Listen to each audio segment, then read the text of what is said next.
السلام علیکم ورحمۃ اللہ وبرکاتہ۔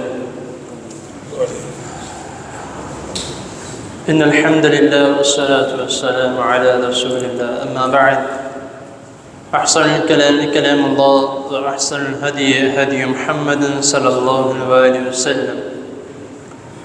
اعوذ باللہ السمیع العلیم من الشیطان الرجیم من همزه ونفسه ونفثه۔ یا بنی آدم قد انزلنا علیکم لباسا یواری سوآتکم وریشا ولباس التقوى ذلك خیر ذلك من آیات اللہ لعلهم یذکرون۔ صدق اللہ العظیم۔ حضرات محترم، لباس کا بیان، لباس کے احکام و مسائل آپ کے سامنے اختصار کے ساتھ بیان کیے جا رہے ہیں۔ آج کا جو ہمارا سبق ہے کہ لباس ایک زینت ہے، اور اس زینت کو اختیار کرنے کا اللہ رب العزت نے ہمیں حکم دیا ہے، لیکن ہم اس زینت کا بہت ہی غلط فائدہ اٹھا رہے ہیں۔ جو آیت کریمہ میں نے آپ کے سامنے تلاوت کی ہے، یا بنی آدم قد انزلنا علیکم لباسا یواری سوآتکم وریشا، اس میں اللہ رب العزت نے لباس کے متعلق 3 باتیں بیان فرمائی ہیں۔ نمبر 1، لباس تمہارے سطر کے لیے پردہ ہے، اس سے تم اپنے پردے والی جگہوں کو چھپاؤ۔ نمبر 2، کہ لباس تمہارے لیے زینت ہے۔ نمبر 3، ولباس التقوی، جس کے متعلق میں پہلے بتا چکا ہوں۔ اب زینت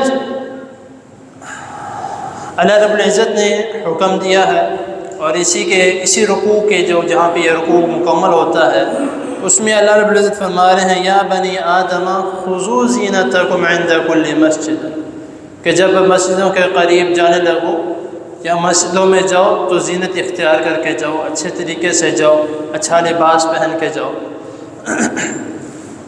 لیکن ہمارے آج کل کے معاشرے میں لباس ایک فیشن بن چکا ہے، زینت نہیں بن رہا۔ زینت سے مراد یہ ہے کہ اس میں آپ کی ظاہری اور باطنی دونوں زینتیں ظاہر ہوں، کہ آپ لباس پہن کر اچھا لباس پہنا ہے تو یہ نہ ہو کہ آپ کے اندر تکبر آ جائے، اچھا لباس پہنا ہے یہ نہ ہو کہ آپ دوسروں کو اپنے سے کمتر سمجھنے لگ جاؤ، اچھا لباس پہنا ہے یہ نہ ہو کہ کوئی غریب آپ کے پاس سے گزرتا ہے تو آپ کہتے ہو کہ میرے سے دور ہو جاؤ، تم غریب ہو میں امیر ہوں، تمہارے لباس صحیح نہیں ہے، میرا لباس دیکھو، نیا لباس پہنا، نئے کپڑے پہنے ہیں۔ تو لباس پہننا اور زینت اختیار کرنا یہ لباس پہننے کی زینت نہیں ہے، یہ تکبر ہے۔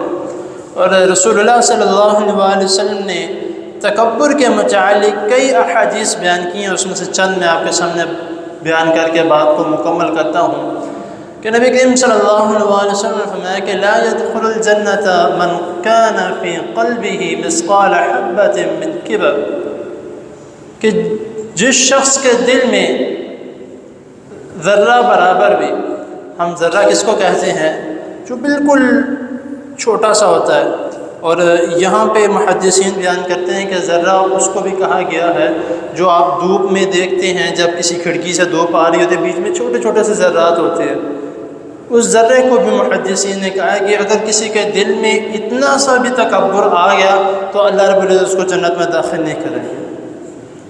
اور ایک اور حدیث میں ابن ماجہ کی یہ حدیث ہے، اس میں رسول اللہ صلی اللہ علیہ وسلم نے فرمایا کہ جس شخص نے دنیا میں شہرت کے لیے، لوگوں کو دکھانے کے لیے، جس طرح ہم آج کل کرتے ہیں کہ میں نے فلاں کپڑے پہننے ہیں، لوگ میری طرف اٹریکٹ ہوں، وہ دیکھیں مجھے کہ یار یہ سوٹ کہاں سے لیا ہے۔ اکثر جو ہے مردوں میں بھی اور خواتین میں زیادہ تر جو ہے عموماً یہ چیز جو ہے وہ پائی جاتی ہے کہ ایسا لباس پہن کے میں جاؤں کسی دعوت پر یا کسی شادی پر کہ مجھے دیکھنے والی مجھ سے پوچھیں کہ تم نے سوٹ کہاں سے لیا ہے، بہت خوبصورت سلا ہے۔ صرف اور صرف یہ سوچ رکھ کر زینت اختیار کرنا کہ لوگ مجھے شہرت دے، کیا میں شہرت حاصل کروں، دکھاوے کے لیے پہننا، تکبر کے لیے پہننا. تو اس کے متعلق نبی کریم صلی اللہ علیہ وسلم فرما رہے ہیں کہ جس شخص نے دنیا میں شہرت کے لیے لباس پہنا تو اللہ رب العزت قیامت والے دن اس کو ذلت کا لباس پہنائیں گے. آج ہمارے معاشرے میں اگر کسی کی بے عزتی کر دیں تو وہ کہتا ہے کہ یار اس نے مجھے ذلیل کر کے رکھ دیا، میرے گھر والوں کے سامنے، میرے دوستوں کے سامنے میری کوئی عزت نہیں چھوڑی. یہ دنیا میں جو اکثر جو ہے یہ ہمیں ذلت کا سامنا کرنا پڑتا ہے، یہ عام ہے. قیامت والے دن حضرت آدم علیہ السلام سے لے کر قیامت تک جتنے لوگ ہوں گے ان سب کے سامنے جو ہے اس کو ذلت کا لباس پہنایا جائے گا. تو اسی لیے اللہ رب العزت نے آپ کو اچھی چیز دی ہے، آپ کو نعمت دی ہے، اس نعمت کا شکر ادا کریں. آپ پہنتے ہیں اس مقصد سے پہنے کہ اللہ تعالیٰ نے مجھے دیا ہے اس لیے میں پہن رہا ہوں، اس مقصد سے نہ پہنے کہ لوگ آپ کی طرف دیکھیں. ہاں خوبصورت دکھنا، خوبصورت بننا یہ سنت ہے، اور یہاں رسول اللہ صلی اللہ علیہ وسلم کا حکم بھی ہے. اس کے متعلق انشاءاللہ تعالی میں کل بات کروں گا کہ خوبصورتی کے متعلق رسول اللہ صلی اللہ علیہ وسلم نے کیا فرمایا ہے. تو اللہ تعالیٰ کے حضور دعا ہے اللہ تعالیٰ ہمیں جو سنا ہے اس کو سمجھنے کے، اس پر عمل کرنے کی توفیق عطا فرمائے. جزاکم اللہ خیر.